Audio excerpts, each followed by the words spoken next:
three.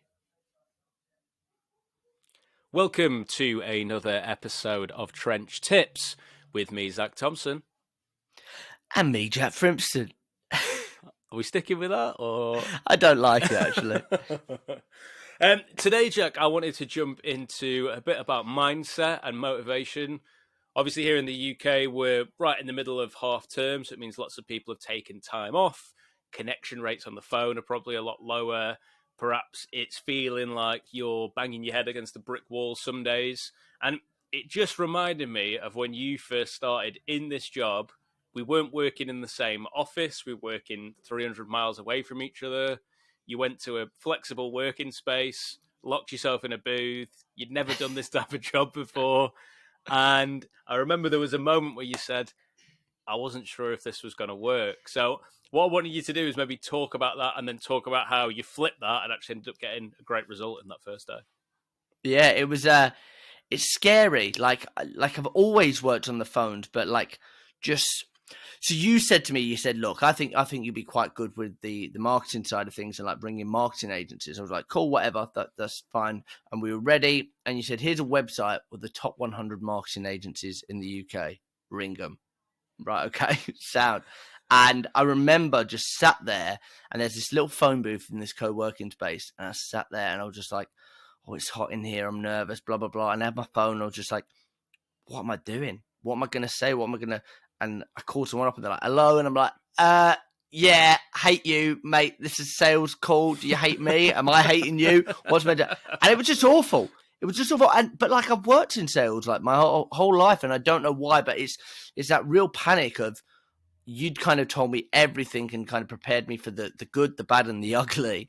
And I was just like, oh, this isn't going to work. And like, I think 3 calls in, wasn't getting through to anybody, just wasn't working. And I was just like, oh, is this? I was like, and it's the first time and the only time, well, it's the only time that I thought it. I just thought, I don't know if I want to do this job anymore. I don't know if I can do it. I don't know if I can sit here every single day, make 200 calls like this. This is bad. I was really, really struggling. And my mindset, it's that thing of like when you're running, you just go, just call it a day. Just go home and do you know what I mean? No one's going to judge you. It's all right. You tried something, it didn't work. Yeah, well, you got something you want to tell me? You I'm leaving. No, but like, so I carried on because I didn't say it out loud. Like I felt it, like, but I didn't verbalize it. I didn't say it to you. I don't think this is going to work. I didn't say it to my mom. I didn't say it to my partner because I know that when you say something, it makes it true. So it's like when you really like, I'm going to run a marathon. You say it out loud. You tell everyone, I'm going to do this. Why? Because when you verbalize something, you're like, shit, I can't go back on that now. I've got to do it. So it was the opposite. I didn't want to say I can't do this because if I said that I give in, it was like, right, okay. So I need to ring you at the end of the day and be like, this is the result I've had. So it wasn't based on like success or outcome, but I said, just keep going. Just another phone call. Just another phone call. Just another. And then all of a sudden, bang, someone answered, had a good conversation, said, should we sit down and discuss this a bit more? We're like, yeah, let's do it. I was like, fuck. I booked a meeting. I said to him, I said, we have a meeting. He said, what? I said, we have a meeting. He said, I don't know what you're saying. I know we've got a meeting. I said, no, we have a... I started screaming at the top of my lungs. And then I started crying. And then I rang you and you were like, yeah!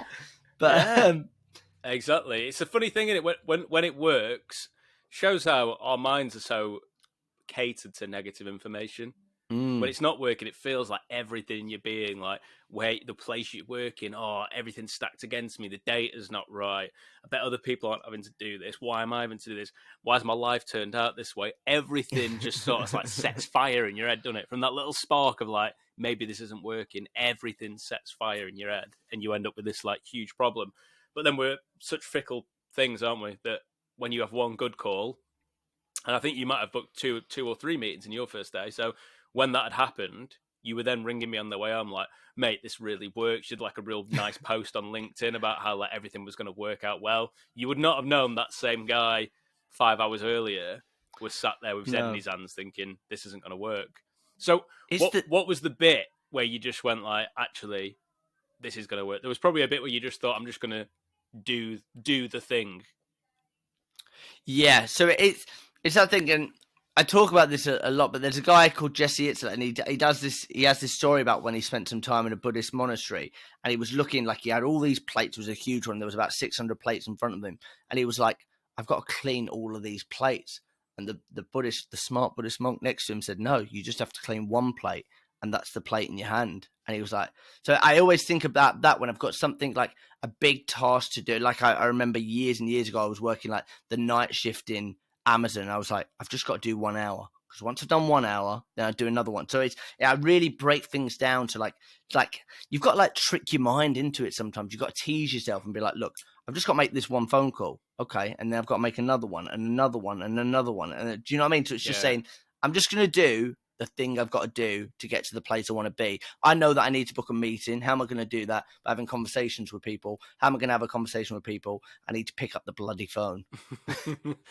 I don't know if I'm getting the number right here, but it's meant to take something around 63 or 67 times or something to make something into a habit. And the thing is about habits and routines, they'll be there much longer than motivation will. Yeah. So we've been cold calling a lot more than 67 times. And we've done it at a certain part of the day or certain parts of the day. So that almost you just do that. You just do those steps. You know what I mean? Like it's a bit like going to the gym. You go into the gym, the results aren't going to be there when you get to the gym and go home, but you're getting up and doing it every day. And then eventually, after the first month, the results start to show up. And then you do it for another month, the results start to show up a bit more. But I find that if you just know this is what I'm doing, the bit in your brain that's like looking for motivation doesn't matter as much, because you just, well, this is just what we do at this time of the day. This happens. And I've been doing it so long that it doesn't matter if I'm motivated or not. I just put one foot in front of the other and things happen. Exactly. It's a great point, because I remember me and you when you obviously you launched the business, and then you said, well, I think you should come on board. So we spent so many, like, you'd go on a dog walk, I'd be walking home from work, and we'd chat for hours and we'd motivate each other. Like, we're going to do this, we're going to do this. And I'd be watching like motivational Instagram reels or TikToks or reading motivational books. And then at some point, I think we just said, right, okay, we've spoke enough about motivation now. It's like, we know what we're going to do. We just need to take action. And it was always a case of break it down. Right. Okay. I've got to make the phone calls to get a client on. Then I've got to do the phone calls for the client, make them happy. And we've seen it work, because one of my first clients I was working for 1 day a week, we made it work for them on their first like day. We booked them 2 meetings that like nearly secured them 50 to 100 grand. Do you know what I mean? Big companies like, and then they said, right, we want to go to 3 days a week. And it was like, I'm doing the same thing. Nothing's changed. I'm just doing the same thing consistently. I'm making the phone calls. They said, right, okay, actually, we want you to teach our staff how to do that now. Amazing. Let's do that. And now we're working on a full campaign up in the Manchester office where we've got 3 people on it doing the same thing. Nothing changes. Every single day we're getting up and you think, do I want a cold call? Not really, but it's just something I've got to do. It's part of the job. Yeah. You're just doing the heavy lifting. You're putting the miles in, but nothing's changed. You're just doing the right things. And it's one of those, and it really is like getting that 6-pack of like, you just do the right things consistently. And then all of a sudden, 3 months down the line, you're looking at before and after pictures and you're like, bloody hell, that looks like a bloke that's made 7,000 dials. Do you know what I mean? Yeah. Simplicity multiplied, isn't it? You found a formula that works, and you can probably pinpoint that formula, any bit of it. You know, if I dropped you into a call, you'd know, like, oh yeah, I'm in sort of a discovery phase there, or that's a guy that I'm trying to talk out of. But the calls are never a surprise, because you've put the reps in. No. And regardless of how you're feeling. Yeah, exactly. You know, if you had one day where you're feeling down and you're not into the job, one day where you're feeling really positive and motivated, one day you're feeling burnt out, if I dropped you into a call any of those days, you probably sound exactly the same. I'd probably have to know you on a personal level to know that something was different. Because the reps are just there. You know, it's just that simple formula. But I remember when I first started off, and I don't know if sales leaders still advise this, but, and I actually think, looking back, this is quite bad advice. My boss told me to stick up pictures of things that I wanted on this. I was in like a cubicle on the back wall, and it was like material. So it's like the car that you want, the type of house you want to live in. But what you find on a bad day, you can quickly talk yourself out of those things. I could quickly say, well, I live in London. Why do I need that flash car for? it's going to be a pain in the arse. So you start thinking, actually, I don't really need that car, and I'm not really going to want to live in that house at the minute because I live with my mate. I was living with you at the time. I live with my mate, so you can quickly talk yourself out of those things. I think the motivation has to be a bit more intrinsic, has to be a bit more of a, it's just there in spite of what sort of day I'm having. The motivation is just there. Like, I've got 4 children. It's just what I do. And I've got 4 children every day. And they need to be looked after and fed. We hired a guy this week, hired a guy this month who he wants to be the first person in his family to buy a car. His motivation is tied to something bigger than him. And that's the thing that I've noticed about having the business as well. The motivation is much bigger than us. And as we take more people on, the motivation is tied into their success as well. So I'd say, like, sort of get out your own way a bit. Salespeople out there that are maybe listening to this, if the motivation is just like, money motivate because I want to go out and get hammered a few times a week, you've probably only got a certain amount of hangovers before that's not a motivation anymore. So it's how long is that motivation going to last? And if it's not very long, then find something else that's going to be able to, you're going to be able to fall back on perhaps the worst days. Do you get what I'm saying? Absolutely, because what happens when you hit the Rolex? You get the Rolex and you buy another one. Then all of a sudden you've got 10. It's got to just be a case of, it's just what I do. Yeah. It's just, I just get up and I do this. These are the things, like my motivation motivation is like I feel like you need motivation to start, but you don't need motivation to carry you through. Motivation is a thing that makes you just say, okay, I want to go and work in sales because I can do well. And then just the thing that will carry you through is just like, it's just action. It's just action upon action. Yeah. You don't actually need to feel motivated to go to the gym, to pick up the phone. It's just like, I get in these situations, I do this, and then this is an outcome of the action that I do. Yeah, and that's another good point as well.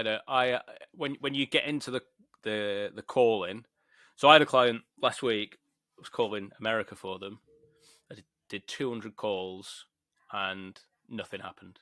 Hardly anyone answered. The people that did were annoyed at me.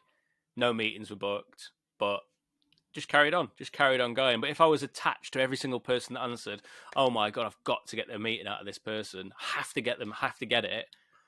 My motivation or my interest in the job is going to go like that. Oh my God, I'm so excited. Oh my God, it's the worst thing ever. Oh my God, I'm so excited. And I'll quickly start attaching resentment to the job and perhaps not want to be getting out of bed and doing it in the morning. It doesn't really matter whether you get the meeting or not. If you do the bit right in the middle, you find the person you're talking to books the meeting for themselves anyway. So I only have to get good at that bit. And if I talk about this quite a lot on LinkedIn, but if you were to draw a circle, around the side of the circle, you put all the different parts of the sales process. You can only put into that circle the bits that you're in control of. So dialing, yeah, you can absolutely control dialing. I can control the amount of times that I dial a number. But people answering the phone, can't control that. People saying yes or no, can't control that. People ghosting you after you spoke to them, can't control that. You can change the odds. You can say the words. You can say them properly. You can do the right qualification, the right pushback, the right objection handling. But you can't control so much of it. So having attachment and frustration around things that you can't control are gradually going to send you insane. And I would strongly advise salespeople to do that exercise, because what you quickly find is, well, I'm not really in control of much of this, so what's bothering me so much? Yeah, what am I so bothered about? And I think that if you were to go back to 21, 22 in one of your first sales jobs and you had that American day, you might blame the leads, you might blame, do you know what I mean? It's very easy, but I think that this is the mentality shift of, obviously now we work for ourselves. There's no one to blame. It's just life and we just have to get on with it. And I think that if I had that attitude when I was working in a job, that, okay, well, I could blame a million things, but actually just do it. Like there's no point in blaming things, because what are you going to gain from it? So let me ask you a question, Zach. If you, we have a lot of people that we speak to on LinkedIn who are maybe like early 20s, first sales jobs. What would be the one piece of key advice? Did I say that right? One piece of key advice. Yeah, it sounds good. one piece of key advice. Sorry, it's half term. One piece of key advice that you would give to somebody to, I don't want to say to stay motivated, but for their mindset. Yeah, first of all, I would say this is going to sound bad, but disregard motivation. It's not, you can't trust it. It's not going to show up every day. You're not going to feel motivated every day.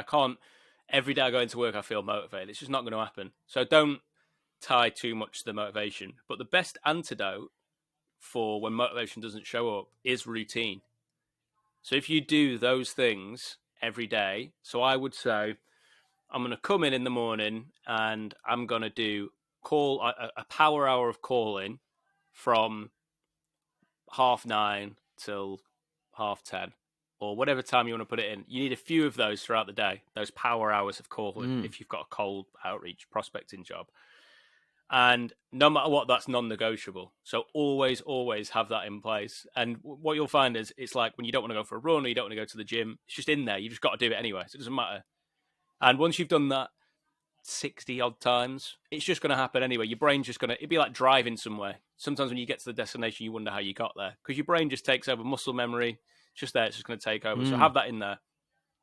I would also say if you're in a job that's booking meetings that you're also sitting, so demos, discovery calls, etc., book them for a certain time of the day as well. So maybe book them for, the afternoon. I'm still motivated, but I'm probably a bit worn out from those cold fuck off type conversations. So maybe just book in then, right, all my discovery calls take place between 2:00 and 4:00 in the afternoon. And if you've got a day that's like that, it's not full of surprises, it's not, firefighting, it just works like that, you'll find that everything else takes care of itself. You've looked after the pennies, the pounds are starting to take care of themselves. So it's sort of having that non-negotiable routine day. I know that's probably not what a lot of people want to hear. They think that it's, it's an exciting job, but mindset, motivation, a lot of these things fail. And they're not there all the time. Something terrible could happen to you and you've still got mouths to feed and a job to do. So have that day that's full of non-negotiable tasks. And if you're doing like what me and Jack are doing, that's running our own business, that's revenue-led, and you're on the sales floor as well doing the selling, concentrate only on revenue-building activities. So take off all the other crap out there. You might notice me and Jack post on LinkedIn a lot, but we post on LinkedIn at times that are outside of those blocks of revenue building activity. So I might post at 7 in the morning when I'm making breakfast for the kids and stuff. There's a key day, key format for everyone. So find yours and stick to it, would be my advice. It was a long answer, but hopefully you take my point. No, I think it's great advice. Really, really good advice. What would you say, Thank mate? You, Zach. Add your input into that. Mindset. I feel like you could probably, I'll give you could do an impression of me and you can say what you think my answer will be. What do you think I'm going to say? What do I think you're going to say? What's next? Always focus on what's next. I would just say we're all going to die, so it doesn't bloody matter anyway, does it? Yeah. That is a good one, though. I think that's really good. I saw one of those videos the other day where the guy goes up to the people in the nice cars and says, "What do you? Hey, I love your car. What do you got? What do you do for a living?" And this guy had started a tech company, and he said, "What's your advice?" He said, "It's probably going to be really hard, but you're going to die anyway, so you might as well just do it." And I think exactly. It's like when you're making. Go on. No, yeah, when you're making those 200-300 calls, you won't remember those. You will romanticize those sales days where you're like, oh, do you remember when I used to do that 5 years ago? Like in this moment, it might be like, but in 5-10 years time, it really isn't going to matter. It's in the grand scheme of it all, it really won't matter. Just do the legwork now and you'll reap the rewards later on down the line because you make the phone calls, you'll sit more meetings than anyone else. By sitting more meetings, you're going to bring in more revenue. You're going to be one of the most motivated and the top revenue drivers. Or then you can do anything. You can say, well, these are my terms. I want this amount of money, or I can go and do this, or I've now got these kind of lessons that I've learned and I can set up my own business. You will just learn so much, just non-negotiable. We're all going to die. Love it. Yeah. Non-negotiable day with faced with your own mortality every day and things are going to start happening. Cool. All right. Well, this has Sounds been beautiful. Trench Tips with myself, Zach Thompson, and Jack Frimston. If you've got anything you want to ask us, or you want to throw us a scenario that you're struggling with, give us a shout on LinkedIn. We'd like to start answering some more questions that are external to us as we grow. People have started messaging me as well, asking me a few things. So I think they'd be maybe good topics to bring on here. So maybe we could bring in like Let's LinkedIn messages next time or something. But yeah. Anyway, this has been Trench Tips. Like, subscribe, share, tell us nice things, tell us horrible things, whatever you want to do. And see you in the next episode. Cheers. See you later.